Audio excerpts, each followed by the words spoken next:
आज बेटा आप लोगों को क्लास 10th में बिहारी लाल का जीवन परिचय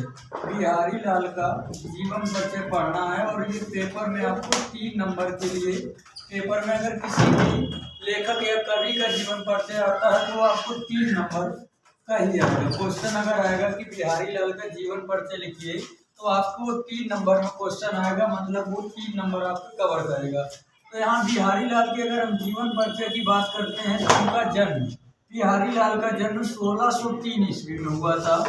1603 ईस्वी में हुआ था और इनकी मृत्यु 1663 ईस्वी 1663 ईस्वी में ये इनकी मृत्यु है और 1603 इनका जन्म है। जन्म स्थान इनका था ग्वालियर के निकट बसुआ गोविंदपुर नामक ग्राम में हुआ था।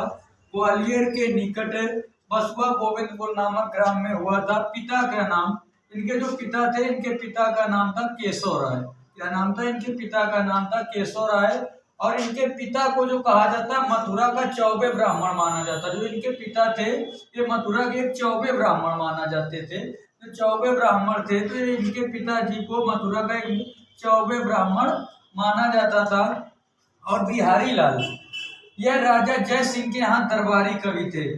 बिहारी लाल राजा जय सिंह के यहाँ दरबारी कवि थे। बिहारी लाल को रीत काल का कवि कहा जाता है। क्वेश्चन आता है बिहारी लाल को किस काल का कवि कहा जाता है, तो आप आंसर लिखेंगे बिहारी लाल को रीत काल का कवि कहा जाता है।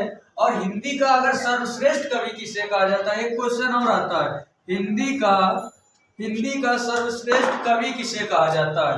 क्वेश्चन आपका आता है हिंदी का सर्वश्रेष्ठ कवि किसे कहा जाता है। तो यहाँ पर आपको जो आंसर देना है वो बेटा आपको बिहारी लाल देना है। क्या देना है? बिहारी लाल देना है।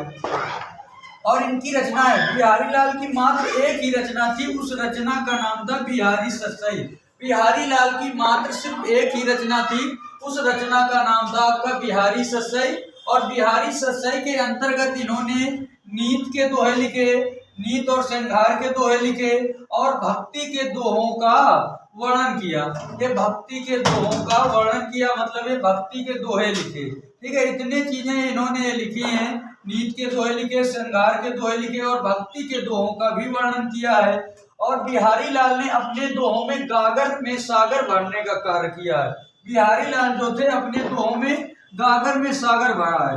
गागर में सागर का मतलब एक मुहावरा है, गागर में सागर भरना मतलब कम बात को थोड़े शब्दों में अधिक बात कहना। इसका अर्थ ये है कि थोड़े शब्दों में अधिक बात कहना। इन्होंने अपने जो दोहे लिखे वो बहुत छोटे लिखे, लेकिन इतना बढ़ा चढ़ा के लिखा है कि उसका अर्थ निकालना, शायद पढ़ना, उसके लिए अर्थ छोटा सा दोहा होगा, उसका अर्थ बहुत बड़ा होता है। मतलब गागर में सागर भरने का कार्य किया। इसीलिए बिहारी लाल को, जितने भी बिहारी लाल के दोहे हैं उनमें गागर में सागर भरने का अगर किसी ने कार्य किया है तो बिहारी लाल है। क्वेश्चन यहाँ से बनता है गागर में सागर भरने का कार्य किस कवि ने किया।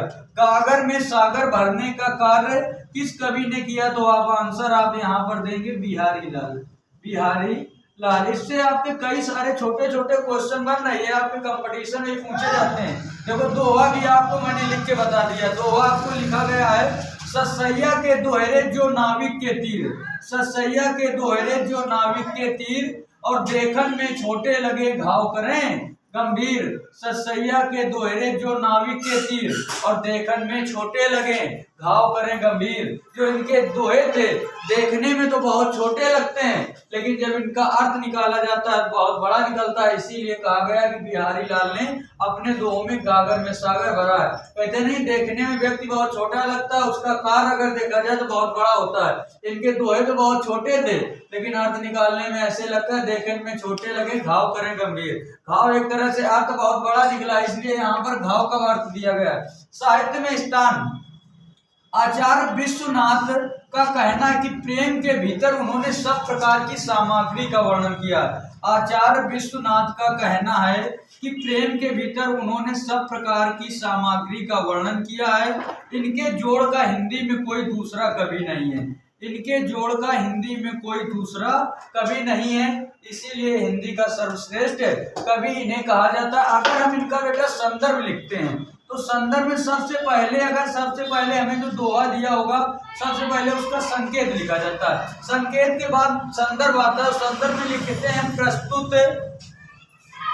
प्रस्तुत पद्यांश हमारी पाठ्य पुस्तक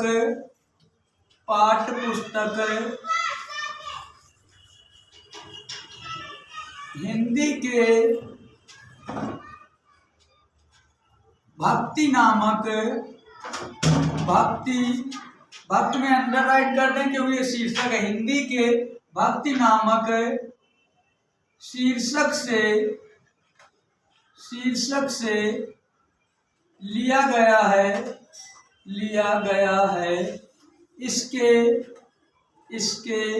कवि, यहाँ पर लेखक नहीं लिखते हैं, कवि लिखते हैं। इसके कवि श्री बिहारी लाल जी हैं, श्री बिहारी लाल जी हैं। इसके नीचे हम अंडरलाइन कर दें क्योंकि ये आपके कवि हैं और जो भक्ति है ये आपका शीर्षक है, तो इसलिए यहाँ पर कहा गया है कि इसके कवि बिहारी लाल जी। इसके बाद हम बेटा पंक्तियों का प्रसंग लिखते हैं। हेडिंग पड़ती है प्रसंग के बाद आपको जो पंक्तियां दी जाएंगी उनका प्रसंग कर लेंगे। प्रसंग के बाद उन पंक्तियों का अर्थ भी करना होता है, तो आप पंक्तियां पढ़ेंगे और उनका अर्थ कर लेंगे।